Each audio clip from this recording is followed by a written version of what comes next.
देखो बालकों, आपने आपके राजनीति सिद्धांत पुस्तक के 2 लेसन कंप्लीट कर लिए। उनका होमवर्क आपको करना है, कॉपी चेक करानी है, व्हाट्सएप पर आपको भेजनी है और चेक करानी है। अब आपके अगला जो अध्याय 3 वो है समानता, यानी हमारी राजनीतिक जो सिद्धांत है उसमें तीसरी जो अवधारणा है वो समानता की अवधारणा है। और इस अवधारणा के बारे में हम इस अध्याय में अध्ययन करेंगे, देखेंगे, समझेंगे। देखो, समानता को एक मूल्य के रूप में जो है हमारे जो संविधान होते हैं उनमें भी दर्ज किया जाता है, और भारतीय संविधान में भी समानता को महत्वपूर्ण स्थान दिया गया है। दुनिया के देशों ने भी समानता को महत्व दिया है। यहाँ समानता की अवधारणा पर प्रकाश डालते हैं हमें, तो देखो आपके निम्न जो बातें हैं वो हमारे सामने आएंगी। समानता का अर्थ क्या होता है, हमें इसे नैतिक और राजनीतिक आदर्श के रूप में समानता को क्यों महत्व देते हैं। समानता का मतलब है हर व्यक्ति को हर स्थिति में समान बर्ताव करना या समान मानना है क्या, है ना। हम समानता की ओर कैसे बढ़ सकते हैं और जीवन के विभिन्न क्षेत्रों में असमानता का जो हमें अनुभव करते हैं उसको न्यूनतम कैसे किया जा सकता है। हम समानता के राजनीतिक, आर्थिक और जो सामाजिक आयाम है उनको अलग अलग कैसे समझ सकते हैं। इन सब बातों के बारे में, इन सब प्रश्नों के हल आपको इसे लेसन में मिलेंगे। इन सब प्रश्नों को हम इसे लेसन में समझने का प्रयास करेंगे। तो देखो, सबसे पहली बात आती है आपकी कि समानता महत्वपूर्ण क्यों है। समानता महत्वपूर्ण क्यों है, समानता महत्वपूर्ण क्यों है। तो देखो, आपकी समानता एक शक्तिशाली नैतिक और राजनीतिक आदर्श के रूप में कई शताब्दियों से जो है आपके मानव समाज को प्रेरित करती रही है, मानव समाज को निर्देशित करती रही है। किस रूप में? नैतिक और राजनीतिक आदर्श के रूप में कई शताब्दियों ने, कई सैकड़ों वर्षों से मानव समाज को क्या करती रही है? प्रेरित करती रही है, निर्देशित करती रही है।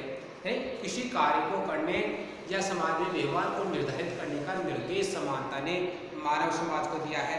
समानता की बात इस आस्था, समानता की बात जो है वो हमारी जो आस्थाएं होती है, आस्था है, धर्म है, उनमें भी समाविष्ट है।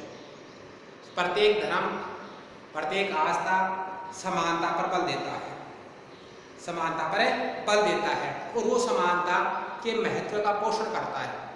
अर्थात प्रत्येक धर्म में ये माना गया है कि मनुष्य मनुष्य होने के नाते समान महत्व का है।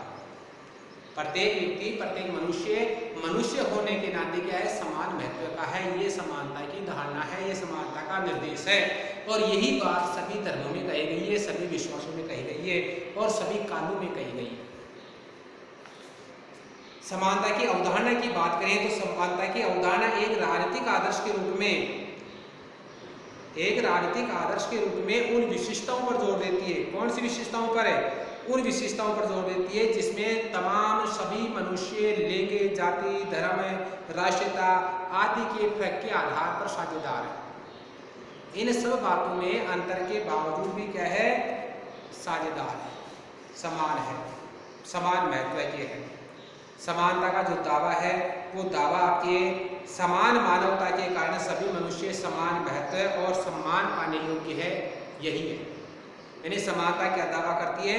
समानता ये दावा करती है कि सभी मनुष्य मानव होने के नाते समान महत्व के हैं और सम्मान पाने योग्य है। प्रत्येक को समान महत्व दिया जाना चाहिए, प्रत्येक व्यक्ति को समान दिया जाना चाहिए। और ये जो धारणा कि मानव मानव होने के नाते समान महत्व और समान पाने योग्य है, यही धारणा सार्वभौम मानवाधिकारों और मानव के प्रति अपराध का कारण रही है, उसके पीछे रही है।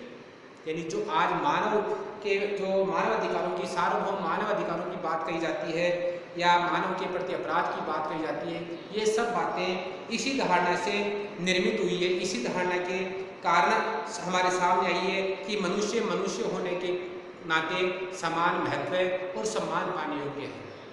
तो मनुष्य मनुष्य होने के नाते समान महत्व और समान पाने के योग्य है। इसी बात ने क्या किया है? सार्वभौम मानव अधिकार को और मानवता के प्रति अपराध जैसी अवधारणाएं हैं उनका विकास हुआ है। बहुत सी आपकी सामाजिक संस्थाएं हैं, राजसत्ता है, ये राजसत्ताएं लोगों में पद है, धन है, प्रतिष्ठा है, जाति है, हैसियत है, विशेषाधिकार है, इसके आधार पर असमानता कायम करने का कार्य करती है। और प्राचीन समय में देखा जाए तो राजसत्ताओं ने समाज में इसी प्रकार की असमानता स्थापित की थी। इन असमानताओं के प्रति जो आपके सभी मनुष्यों की समानता का जो भाव है, इस भाव ने इन राजसत्ताओं का विरोध किया। आप फ्रांस की बात करें तो फ्रांस में भी जो है आपके समाज 3 वर्गों में बना हुआ था। 3 वर्ग थे आपके प्रथम स्टेट्स, जिसमें आपके राजवंश के लोग होते थे। दूसरा स्टेट जिसमें पादरी वर्ग के लोग होते थे, जिनको विशेष महत्व होता था, यानी कि प्रथम और द्वितीय स्टेट्स के लोगों को विशेषाधिकार मिले हुए थे। और तीसरा जो स्टेट था उसमें सामान्य जनता, किसान, कारीगर, व्यापारी वगैरह ये थे। इनसे सारे जो ऊपर वाले दोनों स्टेट्स है वो इन्हीं से कर लेते थे। इसी एक वर्ग का ही शोषण होता था। और इसी के कारण कि सभी मनुष्य होने के नाते समान है, इसी भावना ने वहां पर क्रांति को जन्म दिया। तो आपके अनेक जो आपकी क्रांतियां हुई, उन क्रांति में आपकी फ्रांसीसी क्रांति भी महत्वपूर्ण है, जो 18वीं शताब्दी के उत्तरार्ध में हुई। 18वीं शताब्दी के उत्तरार्ध में अर्थात 1789 में हुई। इस क्रांति का भी जो आपके समानता ही इस क्रांति की प्रेरणादायक थी। इस क्रांति में आपके क्रांतिकारियों ने, वहाँ की जनता ने भूख, सामंती प्रथा है, अभिजन वर्ग है, राजशाही है, इनके खिलाफ विद्रोह किया। और विद्रोह करते हुए इन्होंने स्वतंत्रता, समानता और बंधुत्व यानी भाईचारे का नारा दिया। तो ये जो भाईचारे का या समानता का नारा था, उसके पीछे सभी मनुष्यों की समानता का जो भाव है वो ही काम कर रहा था। और इसी भाव के कारण वहाँ की जनता ने जो आपके स्वतंत्रता, समानता और भाईचारे का भाव दिया, भाईचारे का नारा दिया कि सभी मनुष्य समान होते हैं, सभी मानव समान होते हैं, इसलिए उनके बीच में कोई विशेषाधिकार नहीं होना चाहिए, कोई असमानता नहीं होनी चाहिए। एशिया और अफ्रीका में जो उपनिवेश है, उन उपनिवेशों के विरोध में जो स्वतंत्रता संघर्ष हुए, उन संघर्षों के पीछे भी यही भावना काम कर रही थी, है ना, यही भावना काम कर रही थी। और इसके अलावा आज ये देखा जाए कि भाई आज समानता की स्थापना है, या हम ये सोचें कि आज समानता जो है असमानता नहीं है, समानता की स्थापना हो चुकी है, तो ऐसा नहीं है। आज भी समाज में कई ऐसे वर्ग हैं जिनको दरकिनार किया गया है समाज से, और वो वर्ग जो है समानता प्राप्त करने के लिए प्रयास करते रहते हैं। जैसे आपकी महिला ये हैं, महिलाओं के अलावा जो आपके दलित है, वो भी आज समानता को प्राप्त करने के लिए प्रयास कर रहे हैं। आए दिन आपको कहीं ना कहीं धरना प्रदर्शन घटनाएं होती दिखेंगी। उन घटनाओं में, उन धरना प्रदर्शनों में किसी न किसी असमानता का भाव जरूर होगा। तो हम आज समानता व्यापक रूप से स्वीकृत आदर्श है, जिसे अनेक देशों के संविधान में स्थान दिया गया है। कानून भी समानता की स्थापना के लिए बनाए गए हैं। भारत की बात करें तो भारत में जो है आपके समानता की स्थापना की बात कही गई है, और समानता को स्थापित करने के लिए कानून भी बनाए गए हैं। फिर भी आज हम समाज में देखें तो चारों ओर समानता की बजाय हमें असमानता नजर आती है। असमानता की झलक हमें मिलती है। अपने ही देश में देख सकते हैं आप, अपने ही देश में आप देख सकते हैं कि एक और आलीशान आवास, तो दूसरी ओर आपकी झोपड़पट्टियां जहां पर गरीबी है।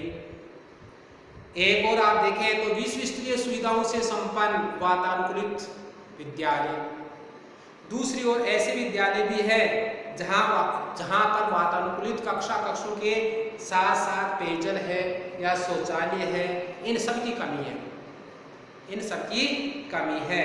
तो ये चीजें हमें क्या करती है, आपके असमानता को प्रदर्शित करती है, असमानता को दृष्टिगत करती है। कहीं आप भोजन की बर्बादी होते हुए देखते हैं तो कहीं भुखमरी देखोगे आप भारत में, ये भी असमानता को प्रकट करती है। तो कहने का मतलब ये है कि हमने संविधान में समानता जैसे आदर्श को महत्व दिया है, कानून के द्वारा भी समानता की स्थापना करने के प्रयास किए हैं, लेकिन इन सब के बावजूद हम आज हमारे समाज में हमारे आसपास अनेक प्रकार की असमानताएं देख सकते हैं। कानून जो वादा करता है और जो हमारे चारों ओर हो रहा है उनके बीच अंतर बिल्कुल स्पष्ट है। कहने का मतलब कानून ने जो वादा किया है उस वादे में और आज हमारे चारों ओर जो असमानता विद्यमान है उसमें बिल्कुल अंतर स्पष्ट दिखाई दे रहा है कि कानून समानता की बात करता है लेकिन समानता नहीं है।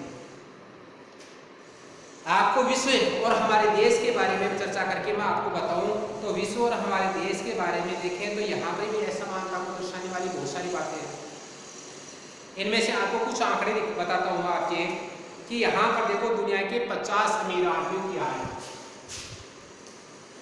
विश्व और भारत में असमानता के तत्व विश्व में देखो आपके के 50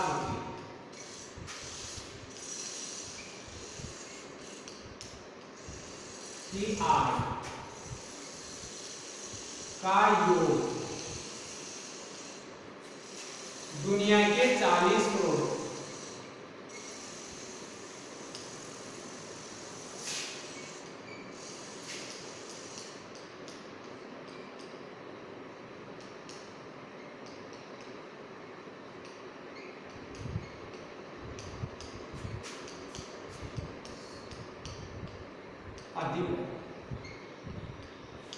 कौन से ऊपर के ये 50 लोग कौन से हैं आपके ऊपर के हैं अमीर है। ये कौन से ये अमीर है और ये 40 करोड़ कौन से गरीब। तो दुनिया में सबसे ऊपर वाले जो सबसे अमीर वाले चार आपके 50 व्यक्ति है उन 50 व्यक्तियों की आमदनी को जोड़ा जाए तो उस आमदनी का योग दुनिया के 40 करोड़ सबसे गरीब सबसे नीचे वाले गरीब व्यक्ति है उनकी आय से ज्यादा है। तो यहाँ पर 40 करोड़ लोगों की आय इन 50 करोड़ की आय के योग से भी कम है। तो ये बताता है कि 50 लोग कितने अमीर हैं और ये 40 करोड़ लोग कितने गरीब हैं। आर्थिक असमानता को प्रकट करता है। दुनिया के 40% गरीब जनसंख्या। इसके अलावा दूसरा दुनिया की 40% गरीब जनसंख्या। ये गरीब लोग है दुनिया के 40%, 100 में से 40 है। ये तो कुल जनसंख्या में जो आपके लगभग 6 अरब से भी ज्यादा हो चुकी है, 6 और 7 अरब के बीच में जनसंख्या उसका 40 करोड़ है, लेकिन यहाँ पर ये 100 में से 40 है तो 40% हो गया। 40% जो लोग हैं दुनिया के जो गरीब है उनकी कुल आमदनी का हिस्सा केवल 5% है। इन गरीब जनसंख्या की कुल आमदनी केवल 5%। कितनी है? केवल 5% है इनकी कुल आमदनी, जबकि आपके 10% अमीर लोगों की देखेंगे 10% अमीर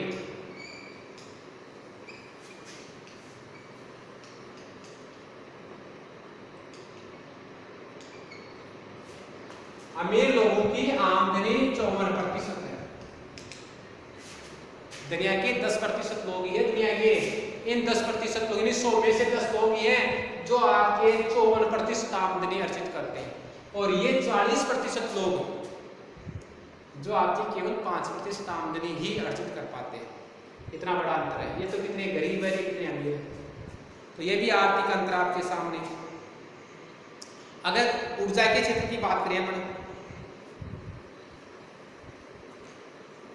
पहले आबादी की देख लेते हैं। तो देखो आपके पहली दुनिया, तीसरी बात है पहली दुनिया।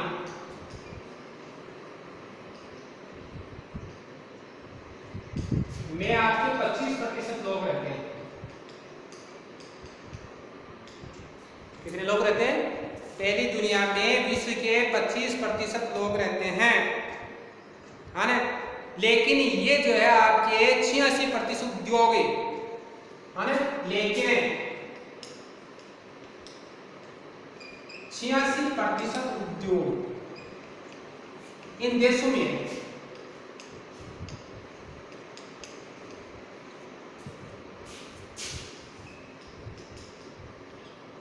मैं ये बताना चाहता हूं आपको कि पहली दुनिया की जो देश है, पहली दुनिया के देश कौन से हैं? शीत युद्ध के समय में जो अमेरिका खेमे में थे, अर्थात पूंजीवादी देश थे, पूंजीवादी विचारधारा को अपना रखा था, जिन्होंने पूंजीवादी विचारधारा का समर्थन कर रहे थे, वो देश पहली दुनिया के देश कहलाते हैं। इन देशों में 25% लोग रहते हैं। दुनिया के कितने लोग रहते हैं? 25%, यानी 1/4 जनसंख्या एक देश में रहती है दुनिया की। लेकिन उद्योग 86% है। अब दुनिया की आप सोचो, यहाँ पर 1/4 है, तो 1/4 आबादी को निकाल दो तो कितनी बची? शेष आपके बची 3/4। ये 3/4 नहीं, 4 में से 3 लोग दुनिया में बच गए बाकी इस पहली दुनिया के बाद में। ये यहाँ पर तो 4 में से 1 व्यक्ति है, वही 86% उद्योगों में, और यहाँ पर 4 में से 3 बच गए, उनके पास में 86 में से शेष कितना था? 14% उद्योग बचे। तो कितना कम हिस्सा मिल रहा है इनको। यानी कि आपके पहली दुनिया के बाद में दूसरी दुनिया और तीसरी दुनिया, इन तीनों दुनिया के लोगों के पास में केवल मात्र आपके 14% उद्योग बच रहे हैं। तो आप सोचो, दुनिया के आपके 1/4 लोग 86% उद्योगों पर क्या कर रहे हैं? अधिकार जमाए हुए हैं, कब्जा जमाए हुए हैं। इसी प्रकार देखें, ऐसा ही जो आपके और देखें एक ऊर्जा के क्षेत्र में, तो विकासशील देशों के निवासियों, जो अगड़े औद्योगिक देश है पहली दुनिया के, और इसके अलावा और दूसरे देश जो अगड़े हैं,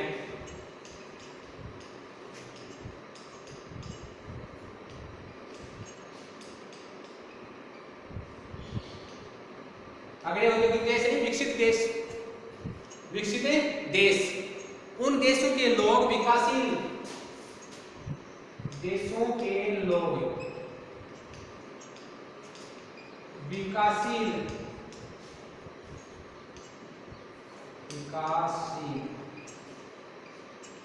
देश जैसे आपके भारत है, चीन को भी माने तो, के लोगों की तुलना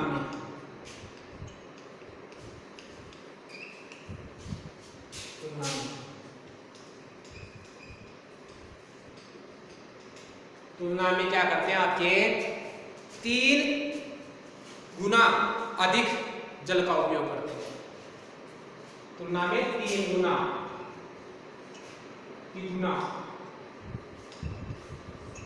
जल,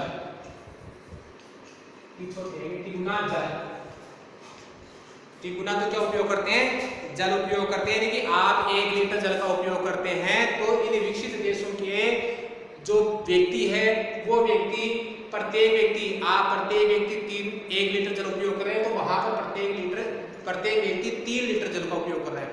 यानी कि आप जितने जल का उपयोग कर रहे हैं, उसका तिगुना वो उपयोग कर रहा है। दूसरी बात है 10 गुना ऊर्जा, कितने? 10 गुना ऊर्जा। जैसे पेट्रोल है, डीजल है, ये ऊर्जा के स्रोत है, तो ऐसे स्रोतों का या ऐसी ऊर्जा का उपयोग आप 1 लीटर पेट्रोल दिन में जलाते हैं या उपयोग करते हैं, तो आप मानिए विकसित देशों का व्यक्ति जो है 10 लीटर पेट्रोल का उपयोग कर रहा है। आप जहां 1 लीटर डीजल का उपयोग कर रहे हैं, वहां पर वो 10 लीटर डीजल का ऊर्जा का उपयोग कर रहे हैं। तो इतनी बड़ी मात्रा में ये देश क्या कर रहे हैं? देशों के लोग ऊर्जा का उपयोग कर रहे हैं। तो अंतर है कि नहीं? भारतीय जैसे जो विकासशील देश है, वो इन लोगों से 10 गुना कम उपयोग कर रहे हैं, 10वां भाग ही कर रहे हैं इनका, और ये 10 गुना ज्यादा कर रहे हैं। इसी प्रकार और देखें आप इनके मामलों में, तो 13 गुना लोहा और इस्पात का उपयोग करते हैं। लोहा इस्पात कितना है? 13 गुना है। लोहा और इस्पात, तो ये आंकड़े अंतर को स्पष्ट करते हैं कि असमानता है कि नहीं है। इसको अंतर स्पष्ट करते हैं, अंतर को स्पष्ट करते हैं। इसी प्रकार और देखें, अगर किसके बारे में? गर्भावस्था से जुड़े मामलों के बारे में देखें। पांचवा प्रश्न है गर्भावस्था से संबंधित आपके। तो गर्भावस्था से जुड़े हुए मामलों का मतलब शिशु गर्भावस्था में ही बच्चे खत्म हो जाते हैं स्वास्थ्य सुविधाओं के अभाव के कारण। तो ये जो मामला है वो नाइजीरिया में देखे आपके,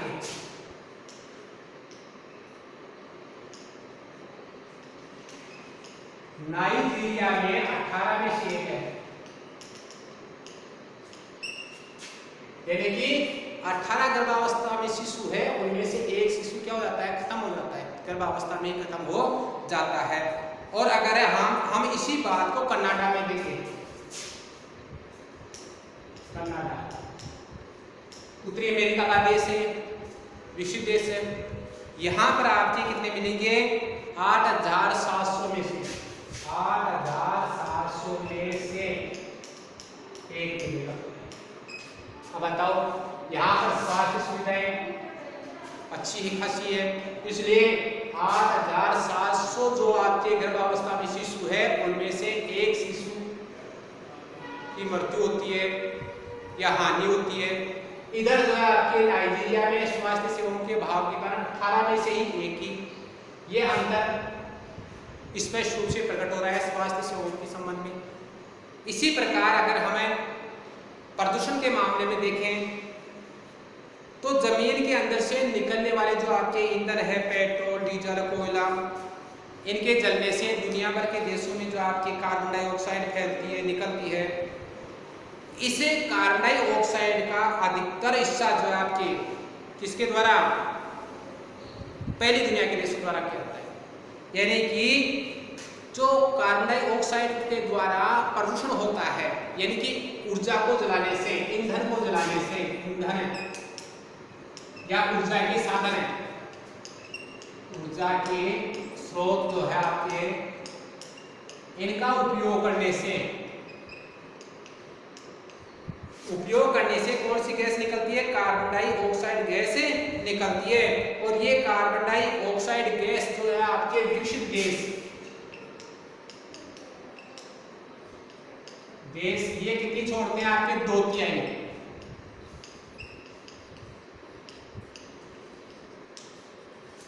जिनमें 25% आबादी रहती है, बताया था पहली दुनिया के देशों में 25% आबादी रहती है। 25% आबादी जो है आपके हमारे वातावरण को प्रदूषित करती है, और कितना भाग करती है, 2/3 भाग प्रदूषित करती है। यानी कि ईंधन और ऊर्जा के स्रोतों से कार्बन डाइऑक्साइड जितने भी विश्व के देशों द्वारा निकाली जाती है, छोड़ी जाती है, उद्योगों के माध्यम से या अन्य के स्रोतों से उपयोग करके, ऊर्जा के या ईंधन का उपयोग करके, तो उसी प्रदूषण में 2/3 हिस्सा तो केवल इन 25% लोगों का ही है जो विकसित देशों में रहते हैं, और बाकी 1/3 तीसरा हिस्सा जो आपके दुनिया के अन्य देश बच गए, जो आपके दूसरी दुनिया है, तीसरी दुनिया है, इन देशों के देश बच गए जो बहुत ही कम करते हैं। तो इतनी बड़ी मात्रा में देखो आपके इनके द्वारा प्रदूषण किया जा रहा है, और ये प्रदूषण इस बात का संकेत देता है कि इन देशों में औद्योगिक विकास तीव्र गति से हुआ है, और दुनिया के ज्यादातर उद्योग इन देशों में है। ये चीजें असमानता को प्रकट करती है। इसी प्रकार के आंकड़े आपके भारत में भी मिल जाएंगे आपको। भारत में भी अगर ग्रामीण और शहरी क्षेत्रों में तुलना करें तो आपके ग्रामीण और शहरी क्षेत्रों में भी ऐसे ही आंकड़े आपको देखने को मिलेंगे जो असमानता को प्रकट करते हैं।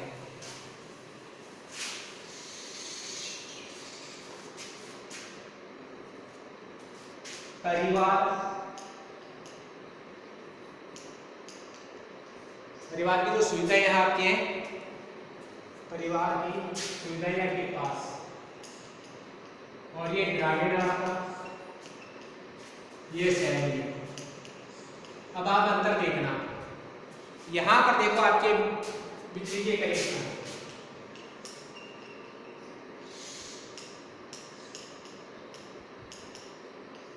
बिजली का कनेक्शन जो है आपके परिवार में, वो आपके ग्रामीण परिवारों में 44% लोगों के पास है, जबकि शहरी परिवारों में 88% परिवारों के पास बिजली का कनेक्शन है।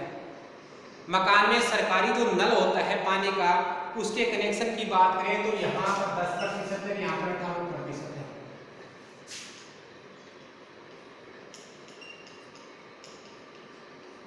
पीने का जो पानी होता है, पानी का नल है, वहां पर ग्रामीण क्षेत्रों आपके 10 परिवारों के पास में, ये प्रतिशत आपके 100 में से 44% कनेक्शन और 100 में से 88 यानी कि दुगने लोगों के पास में, यहाँ पर दुगने परिवारों के पास में कनेक्शन है।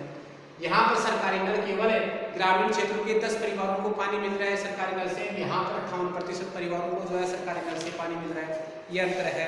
इसी प्रकार देखो आपके स्नानघर की बात करें तो मकान में स्नानघर देखो आपके ये भी एक सुविधा है। ये सुविधा देखो आपके ग्रामीण क्षेत्र में 23% है और शहरी क्षेत्र में 70% है। ये 2001 के आंकड़ों के अनुसार है, आंकड़े कब के हैं? 2001 के, आप सोचो कि अभी उसके आंकड़ों के अनुसार है, तो ये अंतर है आपके। ये अंतर इस बात को प्रकट कर रहा है कि अभी भी जो है आपकी क्या पाया जाता है, स्थानीय स्तर पर या भारत में भी जो है आपकी असमानता देखने को मिलती है। तो ये असमानता मौजूद है हमारे यहाँ पर, असमानता मौजूद है। तो यहाँ हमारा जो ये सामना है आपके, हमारा सामना एक विरोधाभास से होता है। विरोधाभास का कि लगभग हर कोई समानता के आदर्श को स्वीकार करता है। आप भी कहेंगे कि हम सब समान हैं और समानता से रहना चाहिए, मैं भी कहूँगा कि समान है और समानता का भाव होना चाहिए, सबको समान माना जाना चाहिए, सबको समानता से रहना चाहिए, ऐसी बात हम कहेंगे। जबकि लगभग हर जगह हर तरफ हम क्या पा रहे हैं, असमानता देख रहे हैं। तो बताओ, जब हम समानता की बात करते हैं, सब समानता का समर्थन भी करते हैं, सब समानता को उपयुक्त मानते हैं, सब समानता के पक्ष में तर्क देते हैं, लेकिन चारों ओर असमानता ही असमानता नजर आती है, असमानता के दर्शन होते हैं। तो हम एक ऐसी जटिल दुनिया में रहते हैं जिसमें आपके धन है, संपदा है, अवसर है, आपके कार्य है, शक्ति है, स्थितियां हैं आदि के आधार पर क्या पाई जाएगी, आपको असमानता दिखाई देगी। क्यों? क्या हम इस असमानता को समाप्त नहीं कर सकते? क्या हमें इस असमानता की चिंता नहीं है? क्या ये सामाजिक जीवन में स्थायी और अपरिहार्य लक्षण बन गया? तो सामाजिक जीवन में ये अपरिहार्य लक्षण तो नहीं है, लेकिन फिर भी जो है आपकी कुछ परिस्थितियां ऐसी होती है, कुछ बातें ऐसी होती है जो क्या करती है, समानता के मार्ग में अवरोध उत्पन्न करती है, बाधा उत्पन्न करती है। तो देखो आपके मनुष्य जो होता है उसकी प्रतिभा और योग्यता के साथ साथ सामाजिक जो विकास होता है वो विकास है, उसमें संपन्नता है, व्यक्ति का योगदान है, वो भिन्न भिन्न होता है। जब व्यक्ति की योग्यता, उसकी क्षमता, उसका जो प्रयास, उसका जो योगदान विकास में, ये सब बातें क्या करती है, असमानता को प्रकट करती है। एक परिवार के लोग जो है आपसे प्रयास करते हैं और प्रयास करके और अपने यहाँ पे सारी सुविधाएं जुटाने का के लिए आय अर्जित करते हैं, कार्य करते हैं और वो अपनी योग्यता का उपयोग करते हैं। इस कारण उनके पास सुविधाएं हैं, नल की हो, बिजली की हो, स्नानघर की हो, और एक परिवार के लोग जो है आपके इतनी योग्यता नहीं रखते, या फिर उनमें क्षमता का अभाव है, या फिर उन्हें कार्य करने की रुचि का अभाव है, जिसके कारण उनके पास में जो है इतनी आमदनी नहीं हो पाती है कि वो अपनी सुविधाओं को उपयोग स्थापना करें या उन सुविधाओं को स्थापित करें। तो ये चीज़ें लोगों की जो क्षमता है उस पर निर्भर करती है, उनकी योग्यता पर निर्भर करती है, उनकी रुचि पर निर्भर करती है, उनकी प्रतिभा पर निर्भर करती है। इस कारण जो है हमें असमानता को समाप्त नहीं कर सकते। हालांकि हमें असमानता के प्रति चिंतित होने की आवश्यकता है। अब बात यहाँ पर आती है कि क्या ये असमानताएं हमारी सामाजिक स्थिति और नियमों के कारण पैदा हुई है?